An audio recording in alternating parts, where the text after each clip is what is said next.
So you don't really need coffee because you got the next speaker. See what I did there?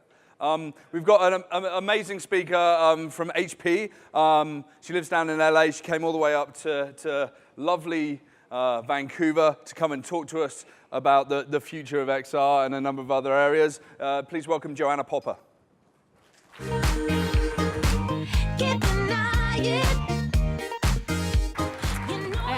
You guys hear me? I asked for Beyonce for my walk-on music, but they obviously didn't pay attention. Hi, I'm Joanna Popper. I'm with HP. I lead up our location-based entertainment practice for virtual reality, and I'm excited to be up here in Vancouver. I was just here, I think about a month ago, along with a bunch of you guys for SIGGRAPH, which was a lot of fun. The weather was a little better last time, so hoping that it clears up a little bit for today, the rest of the day. So I'm going to talk about location-based entertainment.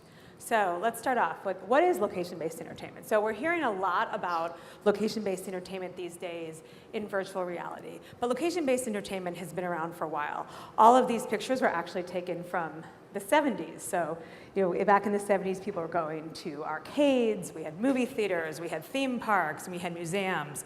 So location-based entertainment isn't new, but the use of new technologies is what we're focusing on in LBE, as we affectionately call it. But if you think about some of these pictures, people were using the most modern tech and what was available to them at that time. And so now LBE is taking in the most modern tech and all of the great VR, AR, MR, and beyond. So why is it taking off right now? Why are we seeing so much focus on bringing virtual reality to LBE right now? Well, we see there's a lot of changes happening in the landscape of retail, of cinema, of malls, of theme parks. We see that younger audiences are prioritizing experiences, and it takes something different to bring them in. And so that coming together with these exciting new technologies has put a lot of emphasis and a lot of focus on VR. So Greenlight, I'm sure a lot of you know Greenlight, they're predicting that this industry will hit a $12 billion mark in just 5 years. That's pretty huge growth. So how many in this crowd, I expect to see a lot of hands up, how many in this crowd have been to a location-based entertainment, virtual reality? That's probably not even half. So that's actually a little lower than I would have expected in an audience like this. But that's exciting for a couple of reasons. So it's exciting because half of you guys have been, and then it's exciting because half of you guys haven't been yet, so you still have the opportunity to go. So those of you who've been, where have you been? I know here in Canada we have the Void, and we have a couple of other locations. Where have most of you guys been? Ghostbusters New York? Sandbox in San Francisco. Sandbox in San Francisco. Star Wars in Las Vegas. Star Wars in Las Vegas. So it's two a Void, one Sandbox. Anywhere else? Zero latency. Zero latency, yeah. Which city? I saw it in suburban New York. Okay. Resort. And then Carne Arena is the high watermark. Carne Arena That's at LACMA or DC? DC. DC. VR Park in Dubai. Awesome. Awesome. Cool. So those of you guys who have been to some of those, you'll probably see slides that show them here. So where are we finding VR locations today? So Carne Arena is up there. For you who called it out, the Void is here. So we're seeing locations in a number of different types of places. In museums, that's the Carne Arena example. In malls, we have Spaces example right up on top, right next to Carne Arena. That was just launched a few weeks ago in Irvine, California. Under Carne Arena, you see the skyscraper experience, so you're seeing VR used to help promote a film. This was done in 10 locations across the US to promote the new, the launch of the Skyscraper movie, which was starring The Rock. Underneath that, you see Tribeca Film Festival, so VR is taking on great shapes and forms in film festivals around the world, from Venice. Just a few weeks ago, they had 40 different VR experiences shown there. The LA Film Festival, just this weekend, is showing a number of VR experiences. So Tribeca, Cannes, Sundance really led the way with the first VR experience in 2012. In the middle picture, you see Periscape VR, which is at JFK Airport, and there's been a number of other airports that have brought VR to them. on the bottom in the middle with the green screen background is the sandbox VR example that Charlie just spoke about. That's in San Mateo in nearby San Francisco. Next to that picture, you see an example of South by Southwest. And then we have the Void, and then coming right around back up top, you have Servios, which is an arcade in Torrance near LA, and then Ready Player One did a huge activation at South by Southwest last year. So you see examples of museums, airports, cinemas, festivals, standalone experiences, unique VR, unique arcades, and that this is what we're seeing in the US. Really lots of different types of environments, or North America, to be more inclusive here. This is what we're seeing here in the Americas. So lots of different locations are bringing VR in. They're showing it in different venues and different types of content. So why? Why are people turning to wearables in location-based entertainment? So I hosted a panel a few weeks ago at a summit in San Francisco, and we had Dave & Buster's, we had MGM, we had Westfield, we had VR Studios, who's worked with quite a number of experiences at theme parks as well as family entertainment centers. And the two top reasons that they all said they were, and we had Carnival Cruise Lines too. So really a nice cross-section of different places that are bringing VR to their environment. And it was really interesting, and it brought some insights to me. The top two reasons they say that they look to VR are to increase revenue and to increase customer satisfaction. So they're looking at it both for the revenue that it can draw for that specific experience, as well as sometimes just driving additional traffic to their location, who then may end up buying something else, whether it be food or beverage, or spending more time there. So, for example, the speaker from MGM said they sometimes see a VR experience. They don't always measure it specifically on the revenue that it will draw itself, but they also calculate how much more time someone will spend at the casino or on premise overall, and then what that means for food, beverage, additional retail sales. But so the top two things are increased revenue and increased customer satisfaction. And why is that? Why would it increase revenue? Why would it increase customer satisfaction? Because it's bringing an enhanced sensory experience that potentially drives traffic. That location is now potentially seen as innovative. And then another interesting thing that was said, this was from the person at Dave & Buster's, who was in charge of who's bringing VR to 112 locations simultaneously across the U.S. this summer, was that he looked at it as this is allowing him to essentially bring a roller coaster into his locations without the full cost of a roller coaster and without the full footprint of a roller coaster. So for a much reduced square footage, and a much reduced cost, he was essentially able to provide a roller coaster experience to everyone coming through. So lots of really interesting reasons of why we're seeing different retailers and different locations very focused on this. And then industry trend, of course, we're seeing in terms of content creators and other people in the industry, there had been a tremendous amount of focus put on at-home, and where that market didn't grow quite as quickly as some people had hoped, that many of the content creators have now switched gears to focusing on location-based entertainment, which means that there's that much more great content coming into this area. So lots of really interesting reasons, and lots of different types of locations who are looking to this technology to help drive their next new thing and their next new great content experience that's going to bring people in the door. So I mentioned the Dave & Buster's rollout, and I'm going to talk about this a little bit because this is, to date, the largest US rollout that we've seen. So Dave & Buster's got together with about 7 different companies to create this huge rollout. So they did a lot of things right with what they brought together. They got the IP for Jurassic World from Universal Studios. They hired VRC to build it. They hired VR Studios to put it all together. VR Studios brought in talent simulations to create the motion platform, and then they used headsets from HTC Vive and they use the computing power for HP. So we were really happy to be part of this. And so what's really interesting about this experience is it simultaneously takes at a location where people already are coming to spend money to play games with friends and families. So they're already there for that reason. It then offers them IP, which is incredibly known. Jurassic Park first came out about 25 years ago, and it tied it to an IP which simultaneously was very well known, that also is driving a brand new movie that was coming out this summer, as well as it involves dinosaurs. So whether or not you've ever actually seen the movie, it's still kind of fun, right? So it's a location where people are already prepared to go to pay to do events like this.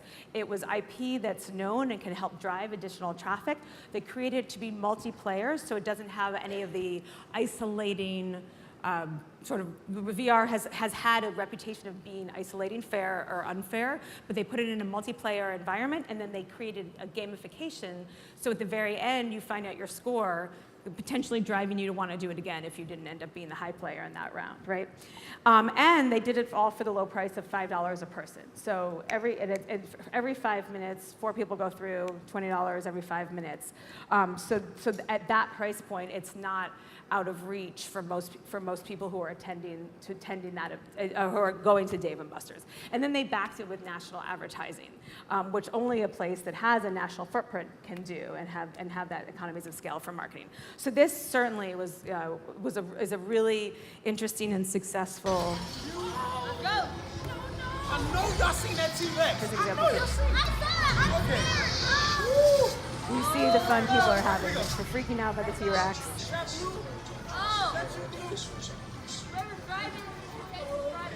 And essentially, as I mentioned, you see that they really look like they're in a roller coaster, although they're in Dave & Buster's, next to skee ball, next to basketball, and next to all the other Walking Dead video games. All right, so moving on. So another one of the most ambitious VR projects that I've seen was created at Comic-Con this year. Did a lot of you guys get to go to Comic-Con? Nobody went to Comic-Con? All right. No Comic-Con fans? No? No. All right, so I'll tell you about it, because it seems like you guys didn't get to go. Okay, so this is a project for the Amazon Studios Prime Video launch of Jack Ryan, which I think that launched 2 or 3 weeks ago. So it's one of the most ambitious VR projects that I've seen. It is outside. It involves a 5-part experience where you start out jumping out of that helicopter. This is all in VR. So you go in, you get suited up, you get this whole boot training camp.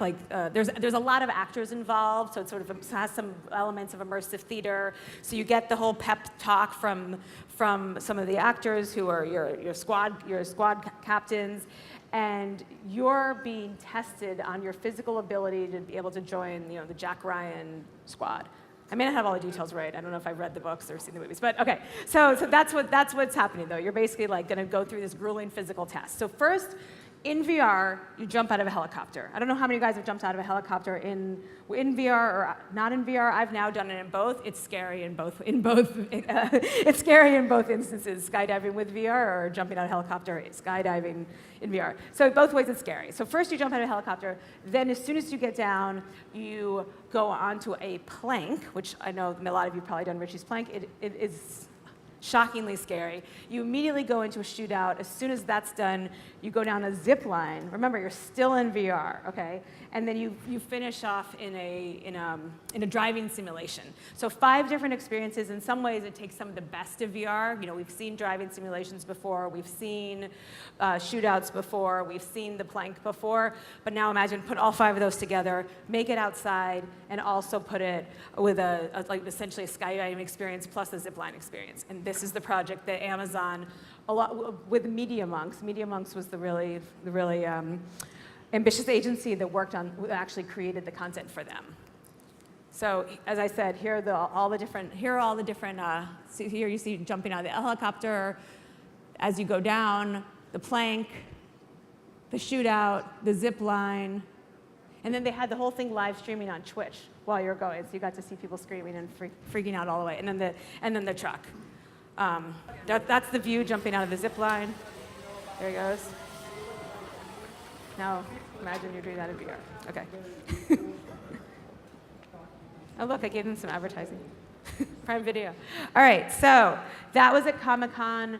They got tremendous buzz from this. They, I think their goal with this project was to create awareness for the TV show so that everyone would watch it. It was to create buzz, it was to create awareness. They did not have a huge throughput, as you would imagine, in a 3 or 4 day experience at Comic-Con, one person going through every, say, 15 minutes. But if for their goal, which was to create awareness of the show, I think they did an amazing job.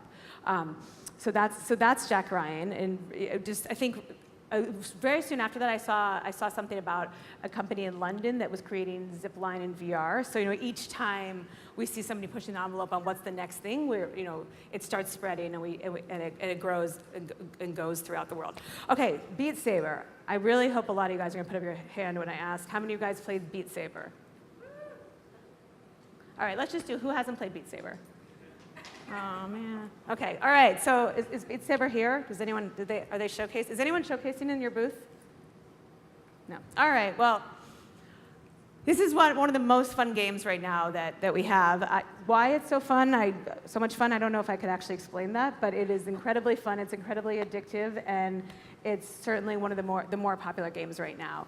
And they recently did an arcade challenge. It was the largest arcade tournament that we've seen to date. So it was driving people who were either playing Beat Saber at home or hadn't had the opportunity to play into arcades to compete against each other. And there was something like 165 locations or some huge number like that participated in it.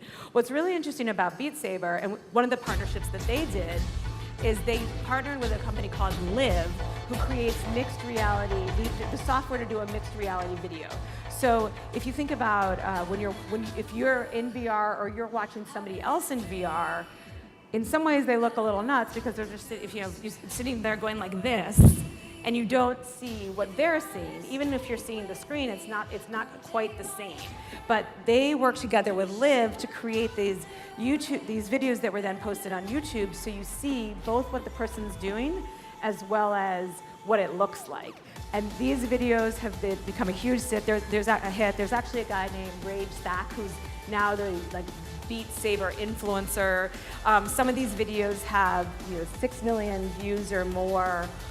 This is a woman who works at Live. Her name is Ready Player Swan, so it's a very appropriate name. Here's me playing, but the reason I'm showing you guys this video is that you can actually see what it looks like in the mixed reality experience, and then you see what it looks like in real life. And it looks a lot cooler with a mixed reality experience.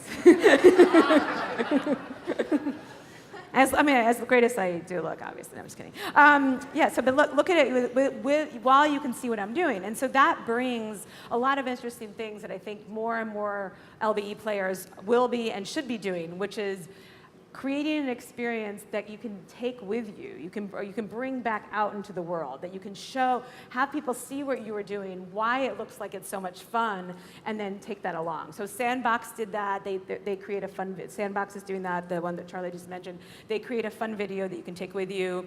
Spaces has a fun video that you can take with you and post on social, and that also helps all of our friends and family, those of us who are, wanting VR to grow and wanting other people to understand why we like it so much. It helps us bring that out into the world and get people excited about it. So, Beat Saber is one of the examples, I think, with their partnership with Live from the very beginning, that helped to drive the popularity, and it helped more people know about it.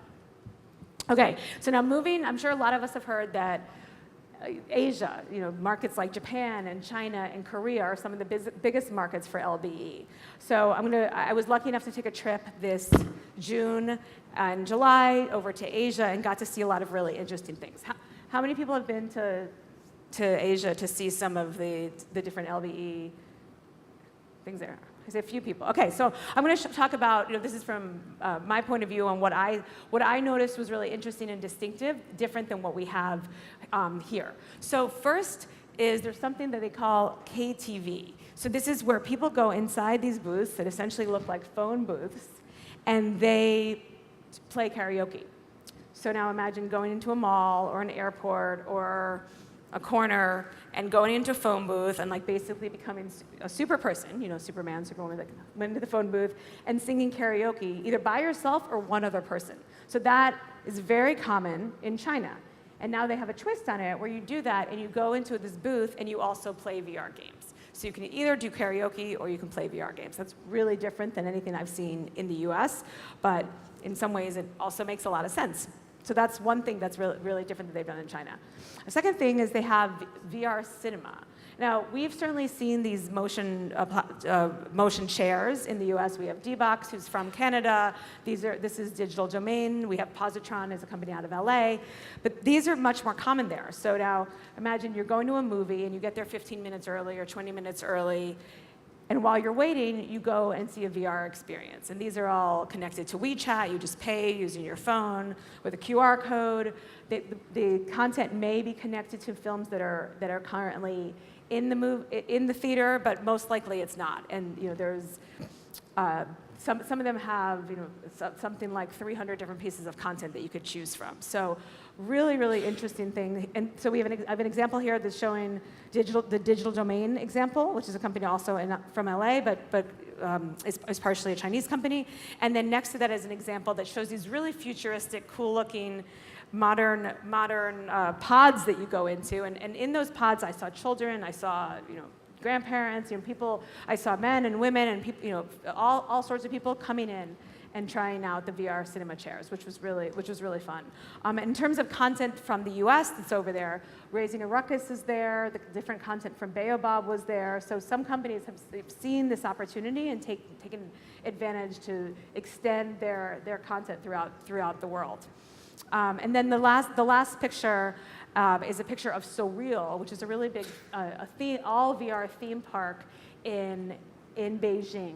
And this theme park has everything from free roam to the cinema chairs to lots of different. I actually think they had like four different free roam experiences that you could try, to regular VR bins, to pods, and most of the content was very zombie shooter and killing bugs and being attacked by octopus oriented. And when asked, when I asked a lot of people about, who, and looked around to see who was there, it was a lot of dates. So, if you want to date in Beijing, apparently the thing to do is kill zombies together. So super romantic. So for LBE for China, I know any of us who follow the different numbers have seen some really high numbers that that seem kind of shocking when you think about the scale of them. What my understanding from the people we talked to there was that there had been tremendous growth and then some level of pullback as the companies that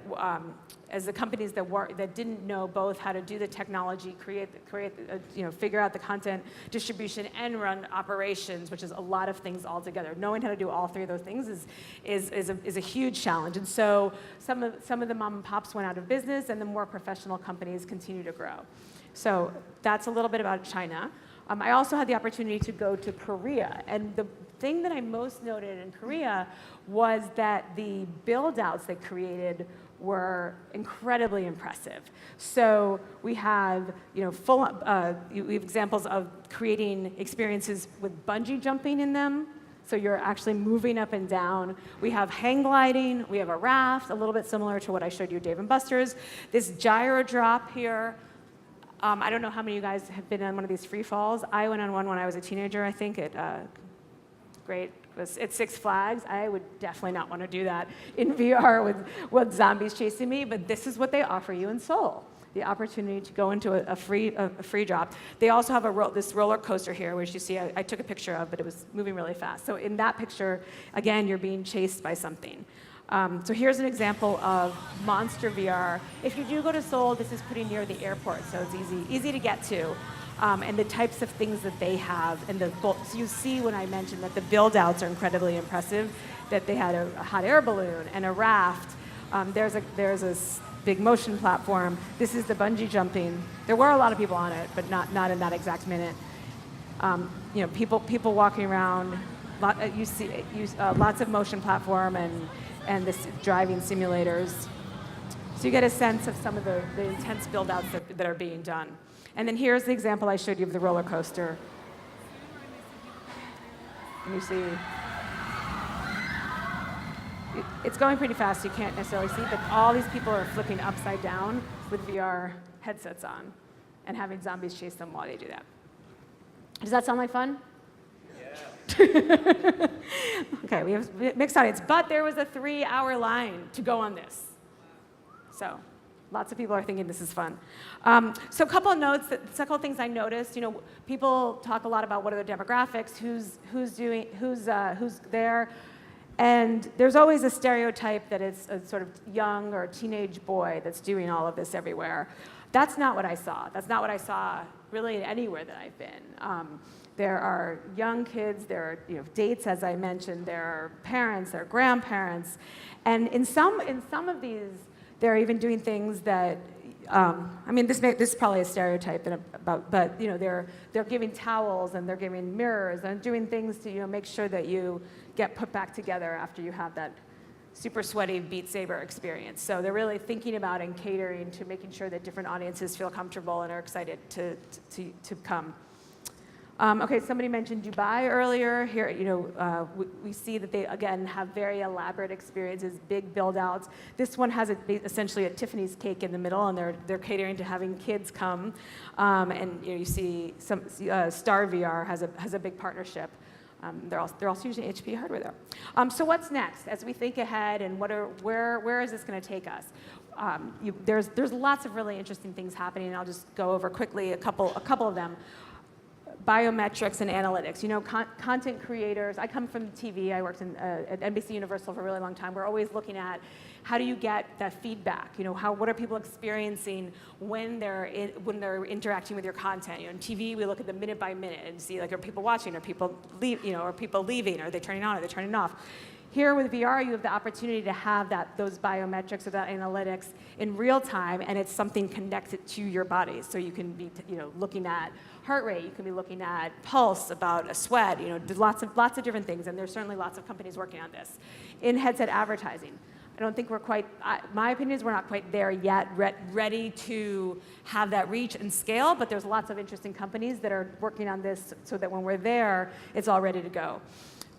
Some of us talked about artificial intelligence and avatars earlier this morning. So there are lots of companies working right now with live actors and immersive theater type elements, but that drives cost and that adds in this human element. And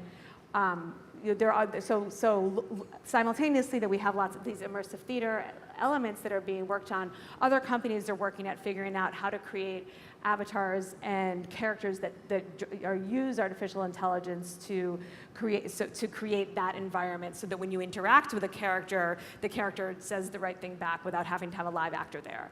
Of course, all the tech companies are working on the shrinking down of tech and new form factors, and then we're all looking for that great headset that has AR, VR, MR, and XR all in it together. So if anyone's interested in chatting with us, we're at HP, we're working with lots and lots of these examples that I just showed you. We have workstations, backpacks, HMDs, mobiles, and working on a lot more stuff. So we're really excited to be part of helping this industry grow and supporting so many great companies, and happy to be here in Vancouver and excited to meet all you guys. Thank you.